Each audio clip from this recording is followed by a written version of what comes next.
इधर ममता कुलकर्णी के महामंडलेश्वर बनने को लेकर सवाल उठने लगे हैं। किन्नर जगत गुरु हिमांगी सखी ने इस पर आपत्ति जताई और पूछा कि किन्नर अखाड़े ने किस स्त्री को महामंडलेश्वर क्यों बनाया है, और भी तमाम तरह के आरोप भी लगाए गए हैं। रिपोर्ट आपको दिखाते हैं।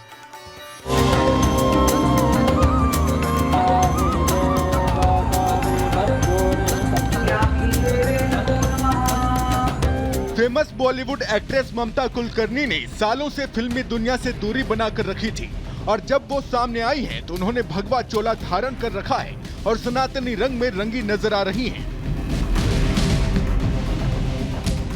ममता कुलकर्णी ने संन्यास ले लिया है, खुद का पिंडदान कर दिया है और किन्नर अखाड़े की महामंडलेश्वर श्री यमाई ममतानंद गिरी बन गई है। तो अब इस पर भी नया विवाद खड़ा हो गया है। किन्नर जगत गुरु हिमांगी सखी ने इस पर सवाल खड़े किए हैं। खंडन करती हूँ इस बात का। किन्नर अखाड़ा अगर है तो किन्नर अखाड़ा नाम क्यों दिया? आपने इसीलिए दिया था ना, किन्नरों के लिए किन्नर अखाड़ा नाम दिया था कि हम किन्नरों को किन्नर अखाड़े में जोड़ेंगे और किन्नरों को सशक्तिकृत करेंगे, मगर आपने तो डायरेक्टली महिलाओं को भी जोड़ दिया। ममता कुलकर्णी को किन्नर अखाड़े ने महामंडलेश्वर की पदवी दी है, तो ऐसे में सवाल ये भी खड़े हो रहे हैं कि एक स्त्री कैसे किन्नर अखाड़े की महामंडलेश्वर बन सकती है।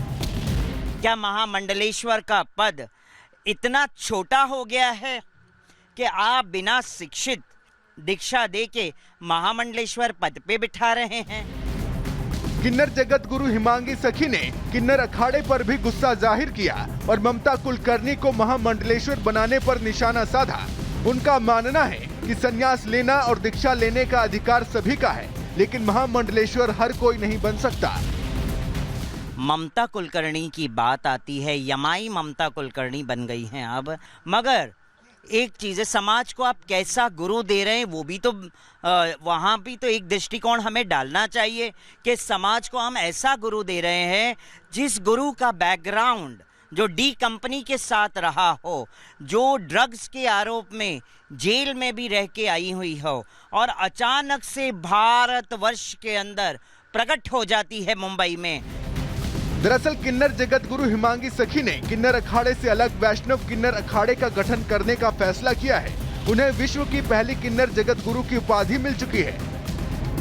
वहीं ममता कुलकर्णी का विवादों से पुराना नाता रहा है। वो फिल्मी करियर के दौरान भी कई विवादों में घिरी रही और अब जब वो सब कुछ त्याग कर भक्ति और आध्यात्म के मार्ग पर निकल चुकी है, तब भी विवादों का सिलसिला उनके साथ बना हुआ है।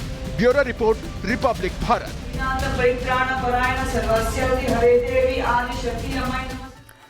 महाकुंभ से आई इस तस्वीर ने बेशक विवादों को जन्म जरूर दे दिया है और तमाम विवाद हो रहे हैं, सवाल उठाए जा रहे हैं, लेकिन दूसरी तरफ दिव्य भव्य महाकुंभ की जब हम बात कर रहे हैं तो यहाँ पहुंचने वाले स्नातनियों के अलग अलग भक्ति से जुड़े रंग देखने को मिल रहे हैं। कोई ईश्वर की, प्रभु की भक्ति में कुछ इस तरह से लीन है कि बस उनको देखो तो देखते ही रह जाओ, एक अलौकिक दृश्य देखने को मिल रहा है। तो वहीं दूसरी तरफ सनातन के रंग में महाकुंभ कुछ इस तरह से रंगा हुआ है कि आप देखेंगे तो अपनी निगाहें हटा नहीं पाएंगे। देखिए हमारे सहयोगी राघवेंद्र की ये खास रिपोर्ट।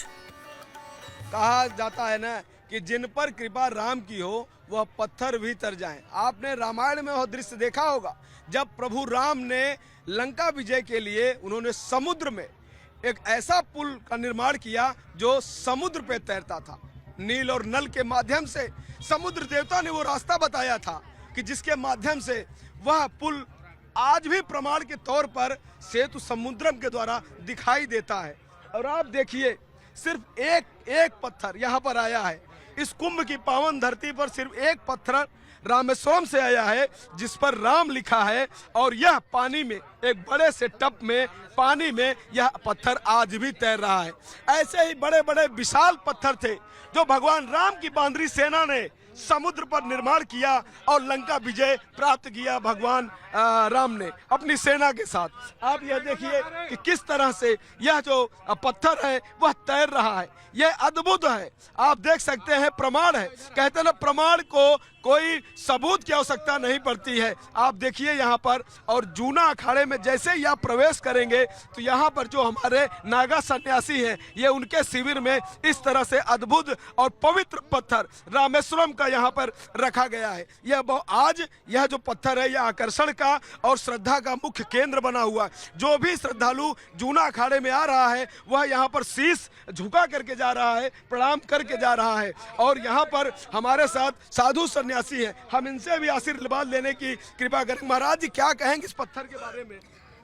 अब इसको कहना क्या है, भगवान का जो है शक्तिमान पत्थर है।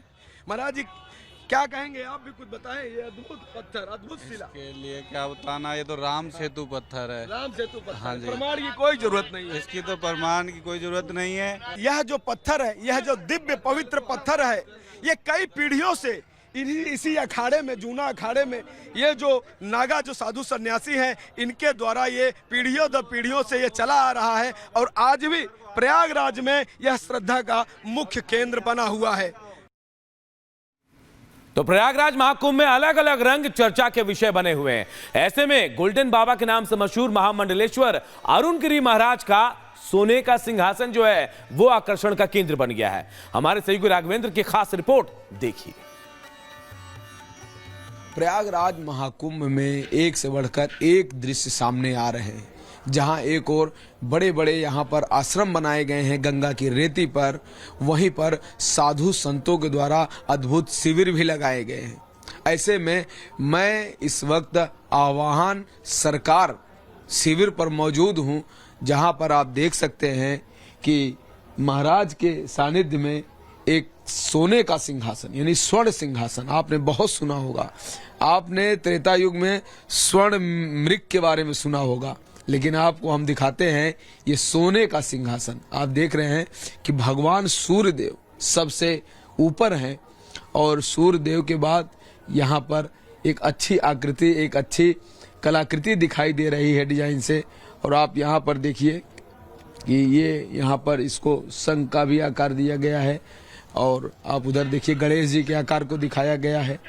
यहाँ पर देखिए सिंह, शेर को दिखाया गया है, और सिंहासन में यहाँ पर दोनों साइड में शेर दिखाया गया है।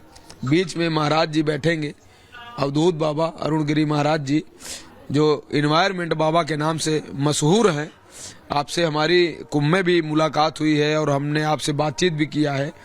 एक तरफ आप देखिए ओम, और दूसरी तरफ आप देखिए यहाँ पे लाभ को बनाया गया है। तो इस तरह से पूरी जो डिजाइन की गई है यह अद्भुत है। क्या कहेंगे जिस तरह जिसको स्वर्ण रूप में बनाया गया है?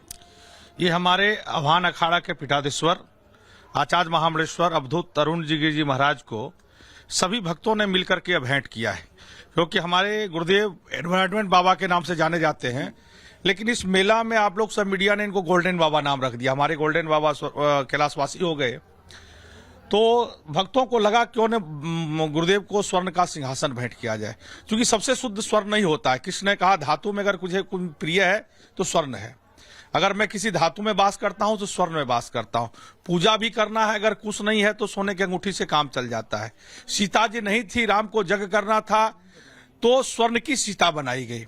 इसीलिए स्वर्ण सबसे शुद्ध है। और यह अद्भुत बनाया गया है, क्योंकि हमारे सनातन संस्कृति में पंच देवता की पूजा होती है। पांचों देवता का इसमें आह्वान किया गया है।